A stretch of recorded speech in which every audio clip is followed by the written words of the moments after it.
Todo pasa y todo queda, pero lo nuestro es pasar.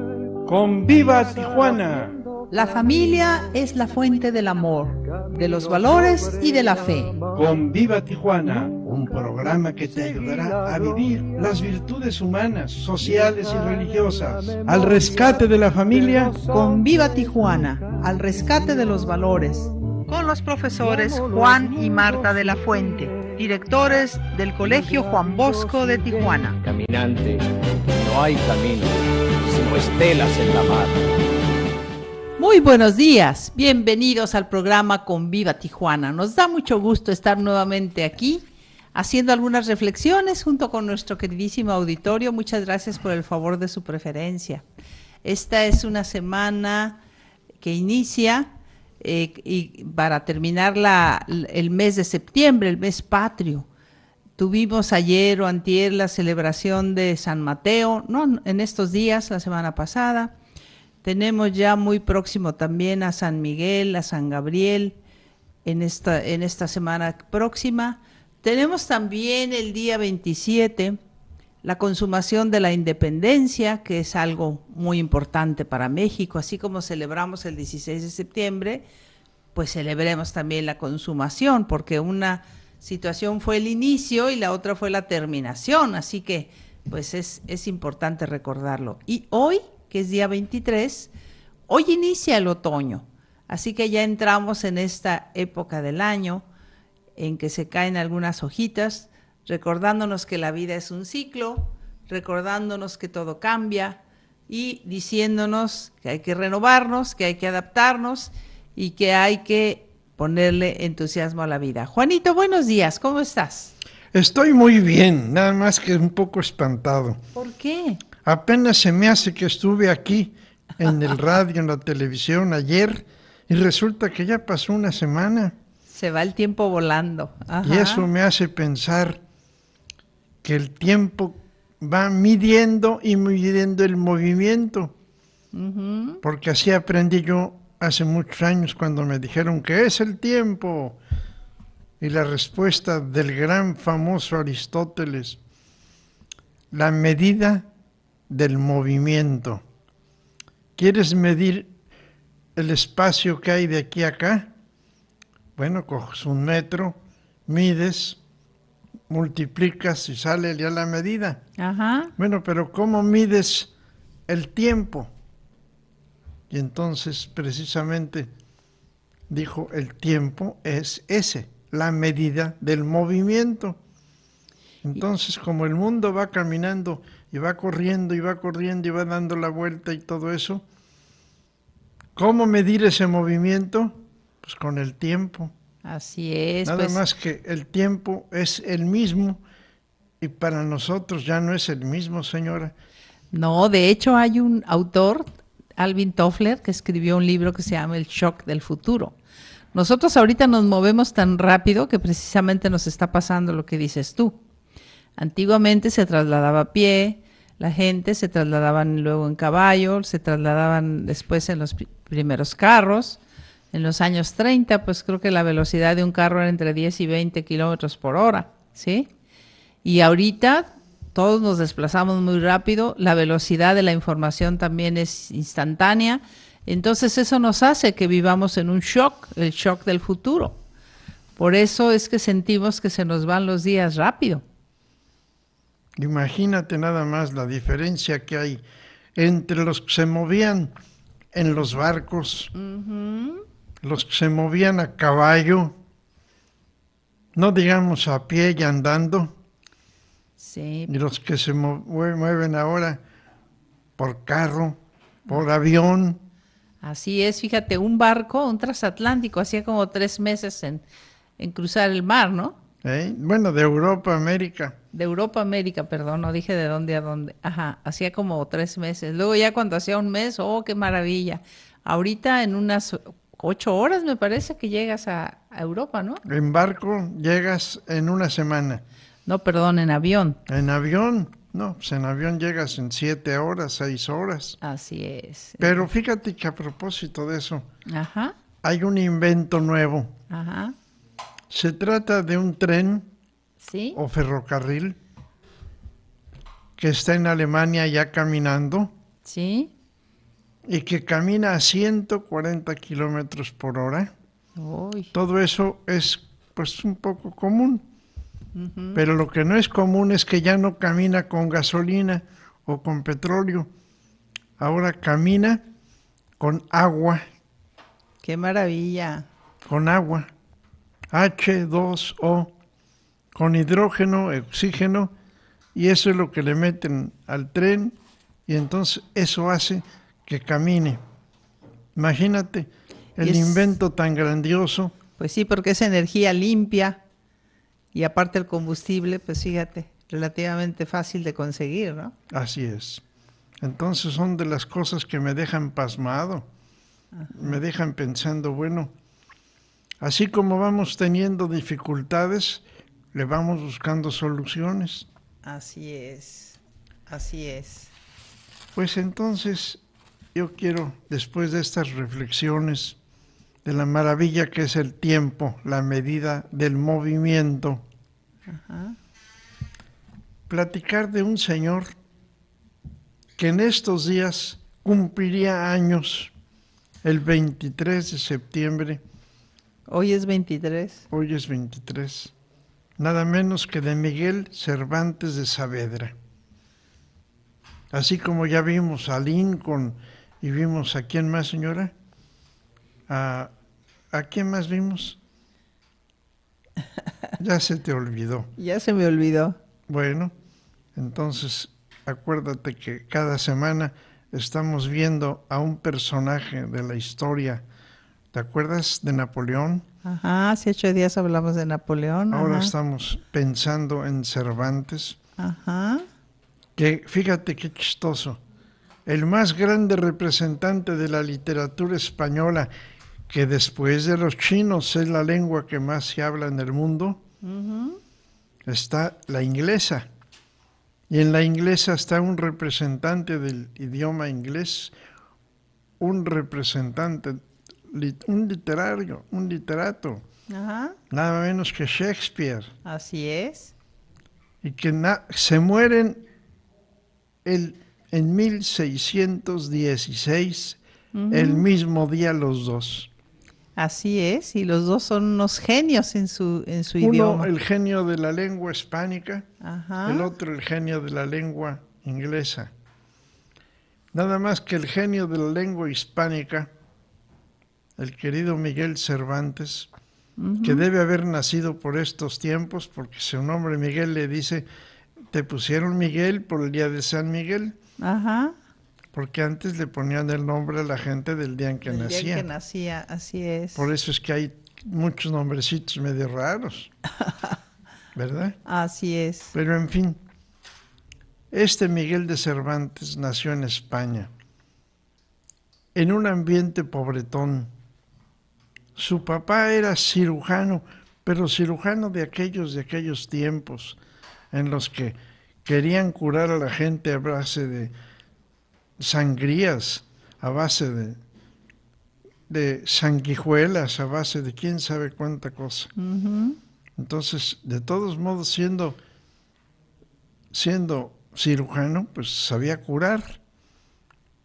Y este señor Miguel de Cervantes, pues aprendió de la pobreza, aprendió a ganarse la vida poco a poco y se fue a vivir él a Madrid, donde aprendió, entre otras cosas, que la gente estaba enamorada de la belleza, porque nacía la época nueva, una época que le llamaron el Renacimiento. Renacimiento porque volvían a voltear la cara hacia la belleza de los griegos. Entonces, esta época de los grandes pintores, la época de los grandes escultores, la belleza. Y también la belleza del lenguaje. Y toda la gente hablaba en forma hermosa. Era como que muy preocupada la gente por hablar Con corrección. con corrección, Ajá. pero muy bien. Sí. Y en aquel tiempo se escribían libros, Ujú, en aquel tiempo se hablaba en verso, ujú. como se hablaba En prosa. en prosa. Ajá. Y la gente aprendió a hablar de esa manera, y Cervantes aprendió a hablar de esa manera. Y entonces fue un genio en muchas formas. Pero un día se le ocurrió irse a vivir a Italia. Y cuando estaba en Italia, se dio de alta en el ejército como soldado. Y vino una guerra, la guerra de España contra los árabes o moros o musulmanes o turcos, que todos formaban una alianza.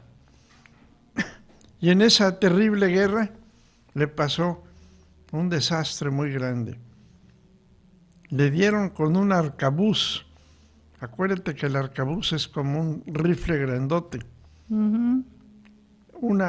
Una cosa fue en el pecho, en el estómago, que duró mucho en reponerse, finalmente se repuso. Y otra fue que perdió la mano. Y así, con la mano, pues ya sin mano, sin movimiento, tenía que defenderse de la vida. Pero cayó prisionero. Y fue prisionero en algunos lugares que habitaban precisamente los árabes. Hasta que no llegó un rescate. En primer lugar, un rescate fue para su hermano, un tal Rodrigo, porque también cayó prisionero. Y después le llegó un rescate a él, que como lo creían muy literato y muy importante, pues el rescate era más caro. Y entonces obviamente que Fue más para difícil. juntar ese dinero Ajá. era una maravilla, ¿verdad? Pero lo juntaron y lo mandaron y lo pagaron y el rescate fue grandioso. Pues ahí tienes, señora, que en 1580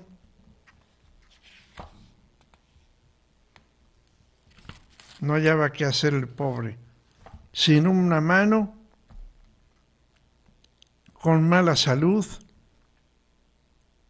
y regresó a España. Ya en España escribió, mientras estaba preso, escribió un librito, señora, que se llama La Galatea. Sí. ¿Tú ya lo leíste? Lo leí hace muchos años. Ajá. Bueno, pues lo escribió, pero lo vendió a un editor. Lo vendió porque tenía que comer. Y entonces Cervantes, de todos modos, no se rendía. Empezó a escribir y a escribir y a escribir, y con eso se ganaba la vida. Hasta que por fin se le ocurrió escribir un libro que ha sido famoso en todo el mundo y sigue siendo Don Quijote de la Mancha. Y yo nunca me había dado cuenta por qué dice al principio el libro ese, en un lugar de la Mancha era el lugar donde... La zona, la región. La región donde hubo la batalla de Lepanto. En un lugar de la Mancha de cuyo nombre no quiero acordarme. ¿Cómo va a quererse acordar donde perdió la mano? Así es.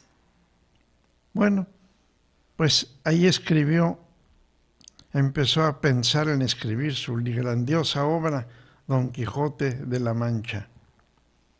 Pero hay un detalle interesante. Entre las obras que escribió, porque escribió muchas obras, hay una que se llama Novelas Ejemplares. Y alguien le preguntó por qué se llama Novelas Ejemplares. Y él respondió, estoy dispuesto a perder el brazo, pues el único que le quedaba, con tal de no escandalizar a la juventud, con tal de que lo que yo escriba sea de provecho para los jóvenes y que no les haga daño. Fíjate qué interesante. Sus novelas ejemplares, pensando en que no quería escribir nada que le hiciera daño a la juventud. En fin, era un hombre muy religioso, un hombre muy católico, un hombre que se ganaba la vida escribiendo y escribió. Fíjate que escribió Don Quijote de la Mancha, pero en 2 partes. La primera parte en 1605 más o menos. Pero cuando vio que tuvo tanto pegue, vieron que tenía tanto pegue su libro, otro señor se puso a escribir también Don Quijote. Entonces él volvió a escribir la segunda parte, pero ya 10 años después. Y de todos modos fue un éxito.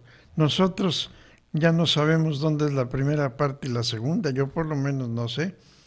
Pero sin embargo, escribió lo más grandioso que se puede escribir en la literatura española. Así es la vida y así fue su vida.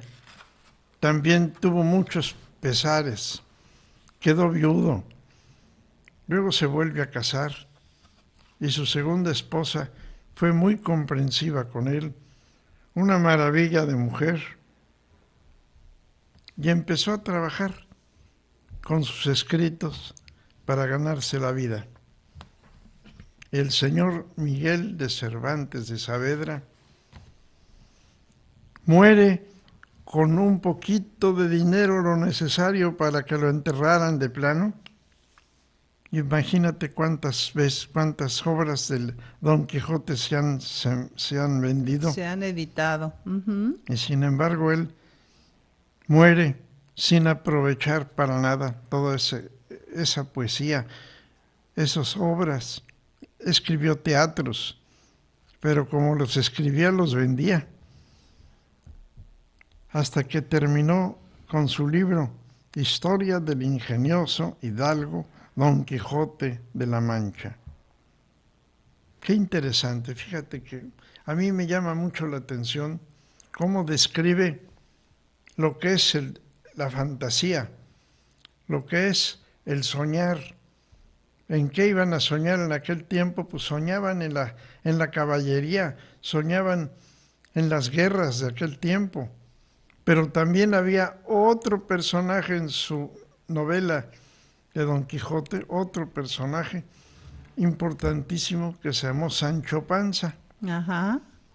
Y Sancho Panza era el ejemplo no del idealismo, del idealista, ajá, sino del que tiene que comer, ajá, del que tiene que vestirse, del pan de cada día.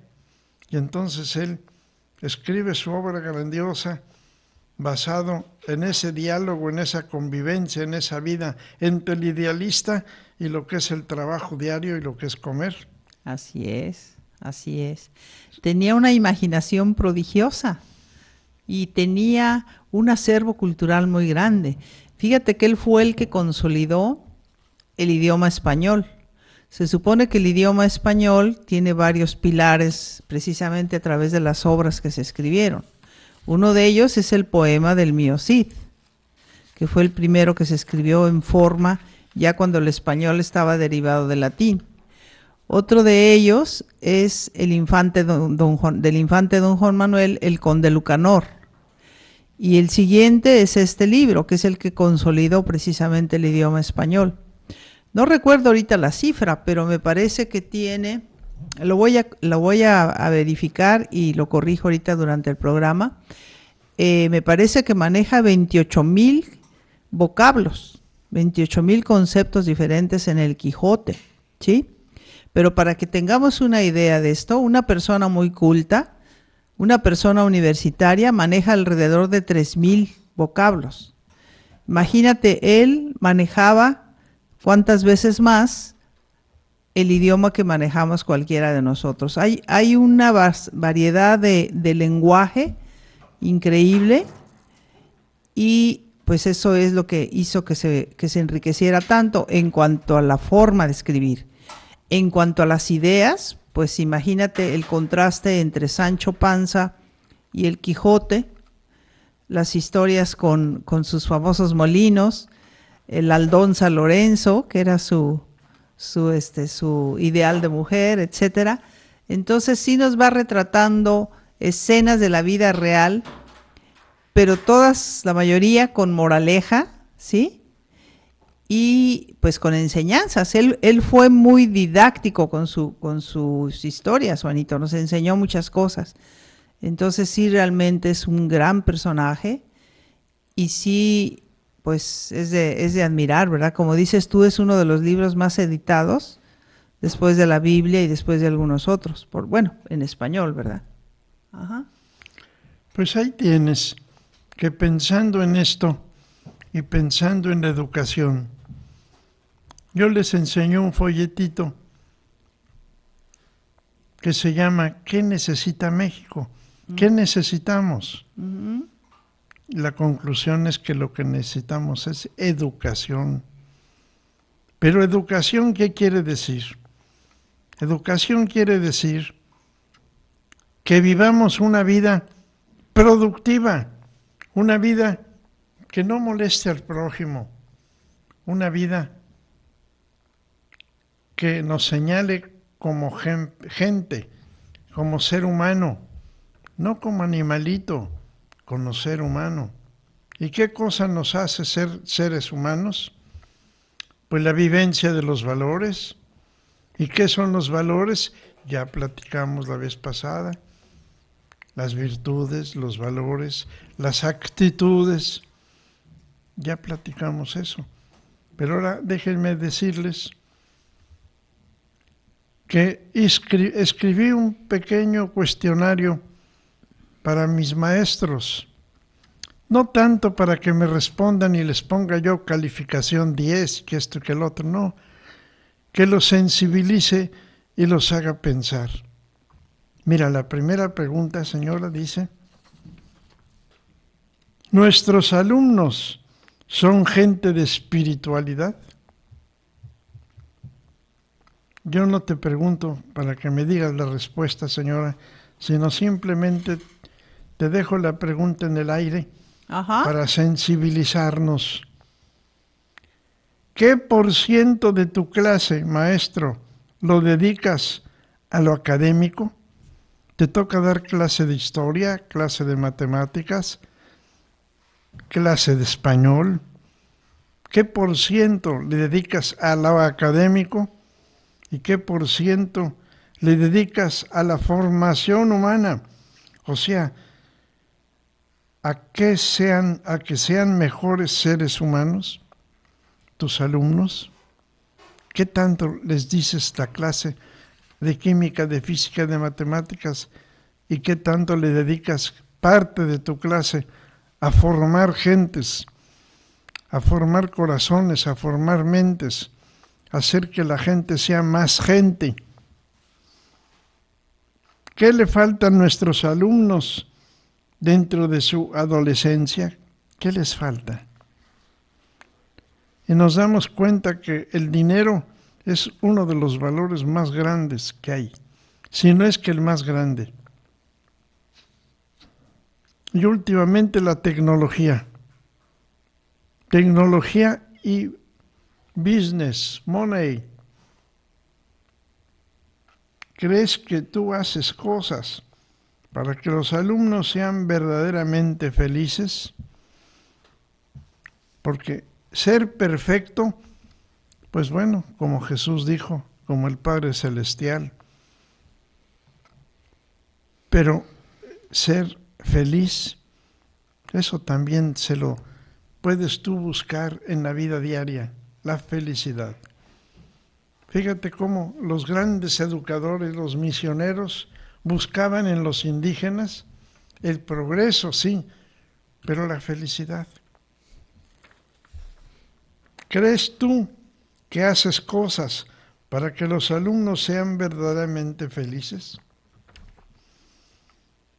¿Cuál es el ideal educativo?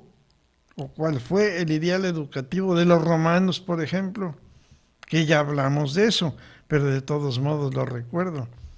¿Te acuerdas que para ellos el civis, de ahí viene la palabra civilización, la palabra civismo, el ciudadano?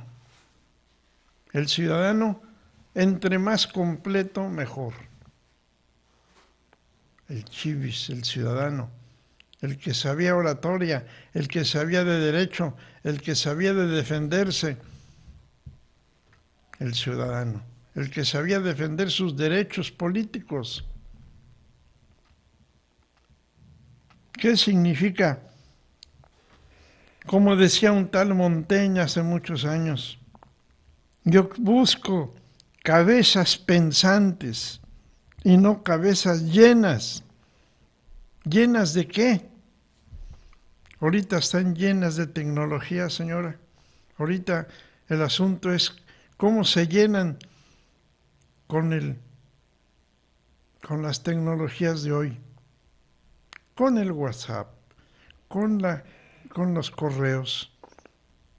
Bueno, con todo lo que tenemos hoy, la cabecita se llena.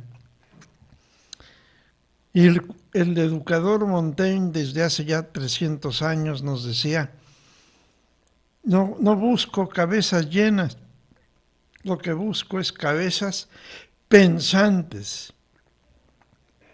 Qué interesante reflexión, ¿eh? Con palabras tan sencillas. ¿Cuáles son las anclas principales de la madurez humana? ¿Cuáles son sus anclas? Es decir, como si fueras un barquito que está en el mar y que tienes un ancla bien clavada en la tierra, en la arena, para que cuando llegue el viento, la borrasca, no te haga para allá y para acá y te haga pedazos, sino que tengas un ancla que te sirva de apoyo, que te sirva de elemento necesario para que no te destruya cualquier viento, el ancla. Y ahí pusimos cuáles son las anclas principales de la madurez. Acuérdense, el ancla, ese fierro que se entierra y el barquito queda bien amarrado, no se mueve. Bueno, se mueve para allá y para acá en las olas, pero está bien afianzado en la tierra. Y yo les puse 3 anclas que ya hablamos de ellas. Un ancla que se llama Dios, o sea, espiritualidad. ¿Cuál Dios? ¿El Dios de los judíos? ¿El Dios de los cristianos católicos? ¿El Dios de otros cristianos? ¿El Dios de quién? El que tú quieras que sea tu Dios. El que dice, causa de las causas, ten piedad de mí. Pues ese, el que creó todo, el que es el Padre bueno. Y entonces la otra ancla es la patria. Entonces ya tienes una, Dios. Ya tienes otra que se llama la patria, es decir, tus vecinos, tus compañeros, tus familiares, el metro cuadrado donde naciste. Bueno, si te cambiaste de lugar, señora, a lo mejor yo nací allá en Tepito y ahora resulta con que vivo en Topilejo y luego resulta con que ahora vivo en Tijuana. Ajá. Bueno, ¿en dónde vives hoy actualmente? El metro cuadrado donde vives. Y finalmente la familia, el hogar, papá, mamá, hijos. Y si todavía vive la abuelita o el abuelito, los tíos, los primos, lo que sea tu familia. Y desgraciadamente, ahorita hay un programa terrible en contra, pues, de las 3 cosas. En contra de Dios, porque no quieren que se oiga hablar de Dios para nada. Y no estamos hablando de la religión X, de la religiosidad Z. Estamos hablando del Padre nuestro. Y quieren que no se hable de Él. Bueno, ¿y la patria? Pero si poco a poco se la quieren acabar. No quieren que haya bebés, no quieren que haya niños. Entonces, con los sistemas nuevos, la patria se va haciendo más chiquita. No digamos la familia. La familia Cuando yo me encuentro una mamá que me dice, ay Señor, mis 2 hijos, fulano y perengano, no, tengo otro tercero. Oiga señora, pues qué bueno que tiene 3 hijos, pero nada más que los 3 hijos son de papás diferentes. Pues ¿dónde está la familia? ¿Dónde está ese hogar? Pues falta el ancla. Entonces, cuando dijimos, bueno, ¿y cuáles son las anclas principales de la madurez humana? Dios, patria, familia. Dios, patria, familia. ¿Por qué falta el cultivo de la espiritualidad en las escuelas? Ya no digo por qué. Respóndanlo ustedes. ¿Por qué falta la espiritualidad en las escuelas? ¿Qué es lo malo en general para la juventud de hoy? ¿Qué es lo malo? Y por ahí un pariente que lo quiero mucho, un primo, me escribió, mira, lo malo es el dinero y la tecnología. Mira, dice, hablan otro idioma diferente del que tú hablas. Tú hablas muy bonito, tú piensas muy bonito, tú escribes muy bonito, nada más que la juventud está muy lejos de eso. Y entonces es donde me vienen las agallas y decir, vamos no a educar, vamos a reeducar. Vamos a tratar de que la gente tome conciencia de lo que son los valores, tome conciencia de cuál es la finalidad del ser humano, de que no eres animalito, que eres un ser humano. ¿Qué falta en la juventud? Y al decir juventud, hablo desde los viejitos de 80 años hasta los chamacones de 20 de hoy. ¿Qué falta? En fin, pues escribimos un folletito a propósito de los valores, y ese folletito les pongo en el centro un cuadro de los valores de los que ya hablamos. Este cuadrito tiene arriba a un muchacho muy joven, muy feliz, porque ya logró la verdadera felicidad. No hablamos de la pseudo felicidad, de la verdadera felicidad, la paz. Y este muchacho, este joven, ¿de qué es resultado? En primer lugar, de su temperamento. ¿Qué cosa es el temperamento? Pues lo que trae dentro, lo que trae en sus herencias físicas y psicológicas, en su ADN, pero con su esfuerzo, eso lo debe de convertir en carácter. Carácter es la forma de ser de él. Y para eso tiene una familia que lo ayuda, tiene una escuela y tiene una fe. Entonces, tenemos ya la composición de lo que es lo que uno trae. El temperamento, el carácter, son los que templan tu familia, tu escuela, tu ambiente. Y ahora sí ya puedes decir, ya llegué a la meta. ¿La meta cuál es? La felicidad. ¿La meta cuál es? La motivación. ¿La meta cuál es? El amor. ¿El amor a qué? El amor a todo lo que es vida, a todo lo que es naturaleza, a todo lo que es patria, Dios, familia. Conseguir la verdadera felicidad, pues no es fácil. Hay que irla armando poco a poco, de abajo para arriba.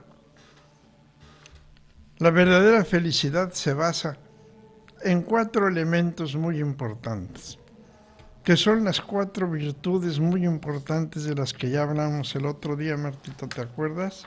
Ajá. La espiritualidad, la honestidad, el compromiso Si no se siente comprometida la gente, ¿pero qué vamos a hacer si no está capacitada?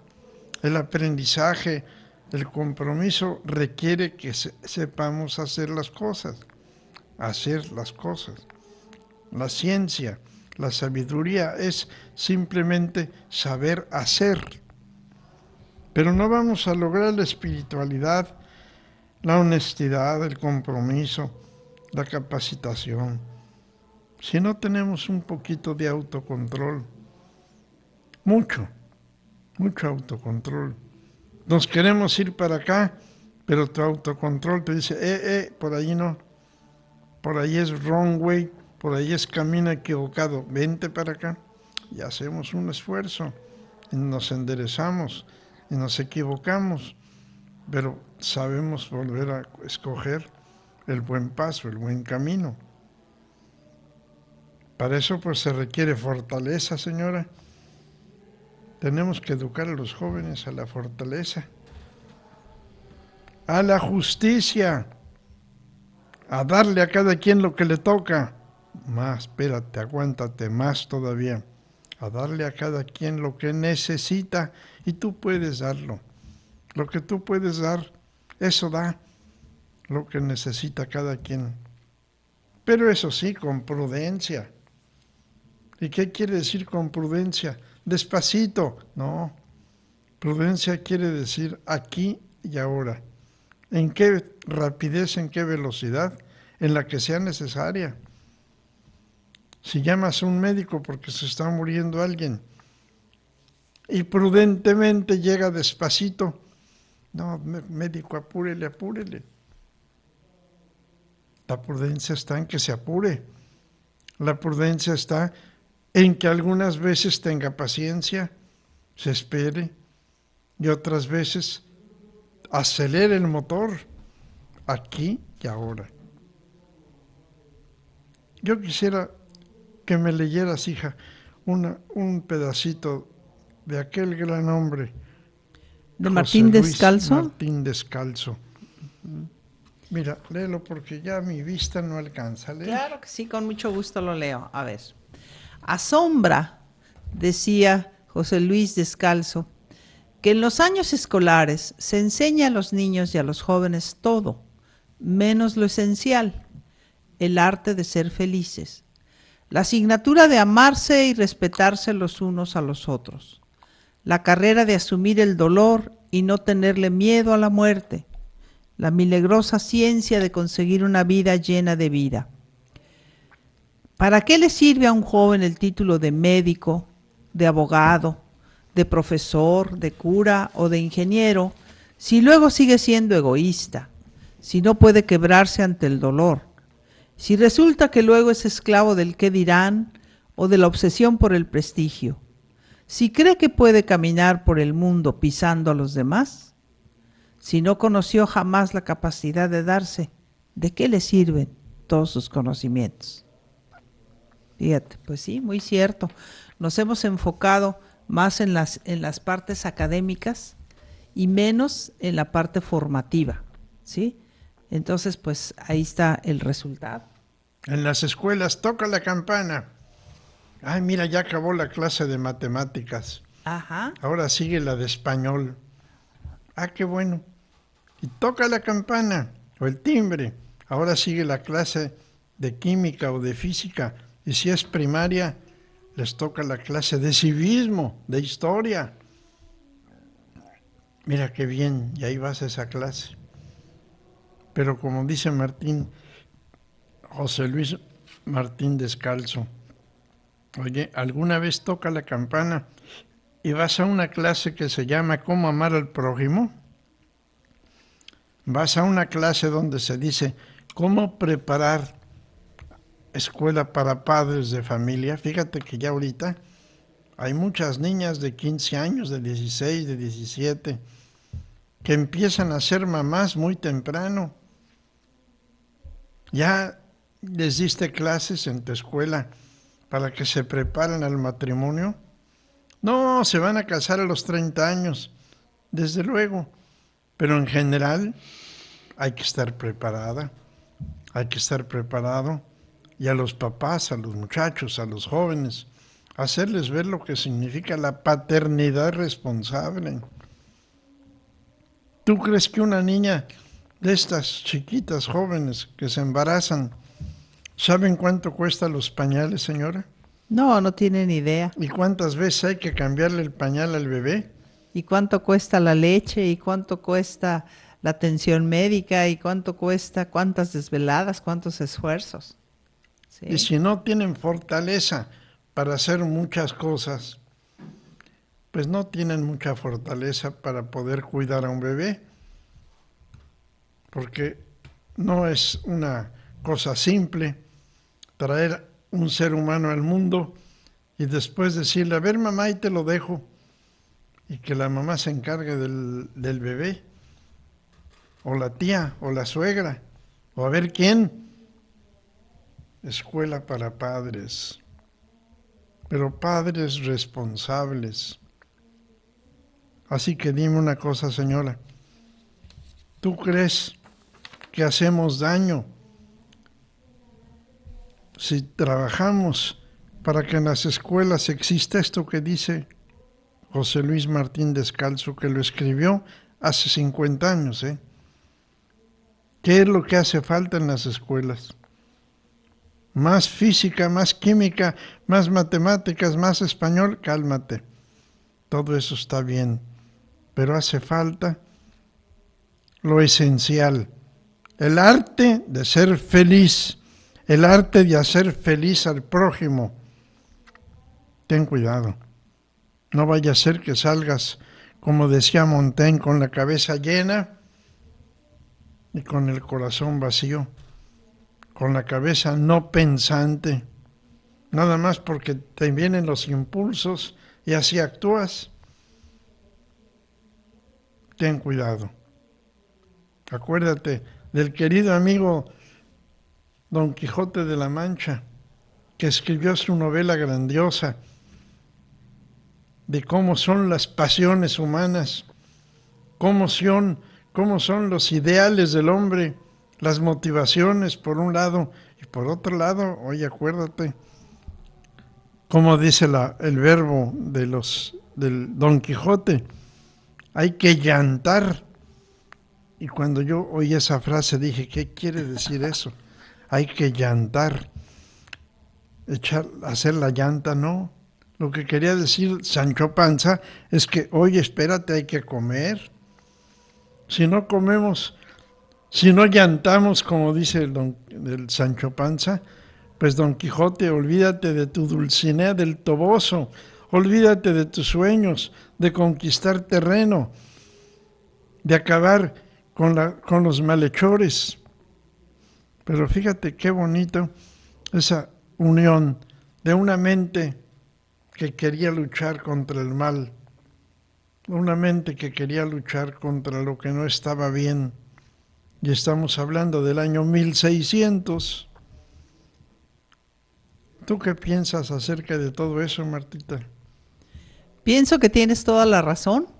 Pienso que sí nos debemos enfocar efectivamente en cómo formar los corazones, no tanto en cómo impartir conocimientos, porque a fin de cuentas ahorita, simplemente con darle clic a un botón en la computadora, tú puedes obtener la información que quieras. Mira, fíjate, me encontré aquí una reflexión de un mensaje que está puesto en la puerta de entrada de una universidad de Sudáfrica. Fíjate lo que dice. ¿En dónde la universidad? En una universidad de Sudáfrica, no dice el nombre.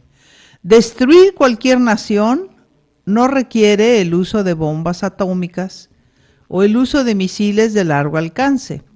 Solo se requiere de un bajo nivel educativo, ignorancia de su historia y que sus estudiantes hagan trampas en los exámenes y ante cualquier barrera que encuentren en la vida.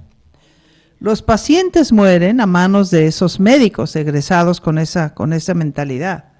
Los edificios se derrumban a manos de esos ingenieros. El dinero se pierde a manos de esos economistas y contadores.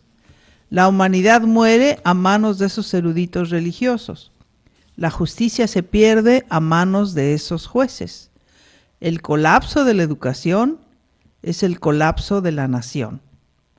O sea que si tú tienes una nación educada, pues vas a tener buenos edificios, buenos médicos, buen ambiente, buenas escuelas, buenas iglesias, todo está basado precisamente en la educación. El otro día pasaron un reportaje en la televisión en donde dice cómo los finlandeses, los alemanes, los japoneses, las culturas más destacadas, ya no se enfocan tanto en impartir conocimientos, se enfocan más bien en ir dando una formación, un interés en la vida. Les piden a los alumnos que aprendan varios idiomas, los hacen que viajen, si no pueden viajar físicamente, pueden viajar a través de la comunicación, de la tecnología, ¿sí? Tú puedes visitar Alemania, viendo en internet la información de cómo se vive en Alemania. Claro, no hay como las vivencias de estar ahí, no tiene ni comparación, pero sí puedes informarte cómo es su cultura, cómo es su estatus, cómo es. Hay países en donde hace años que no hay un homicidio, que no hay un suicidio. Hay países en donde los niños, fíjate, por ejemplo en Finlandia, estaba viendo ahí en ese programa que los niños van 20 horas a la semana a la escuela. Cualquiera de nosotros diría, uy, pues es muy poco tiempo. Nosotros aquí normalmente tenemos entre 30 y 35 horas de clase a la semana. Y ellos le dan más enfoque a la educación informal, al tiempo que los niños pasan jugando, al tiempo que los niños pasan conviviendo, al tiempo que los niños pasan comiendo. Por ejemplo, la maestra se sienta con los alumnos pequeños y dedican 1 hora al tiempo de receso, y cualquiera de nosotros diría, bueno, no de receso, más bien al tiempo de alimentarse.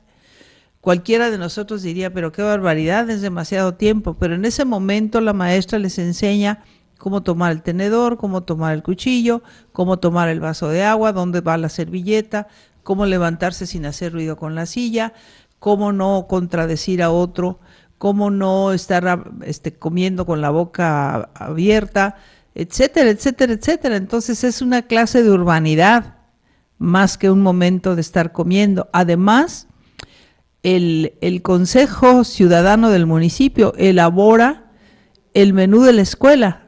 Decía ahí que el mejor restaurante de todos los lugares era precisamente la cocina de la escuela, porque les hacen un menú que está basado en las indicaciones de una nutrióloga que les dice qué combinaciones sí se pueden hacer. Los niños no toman dulces, no toman soda.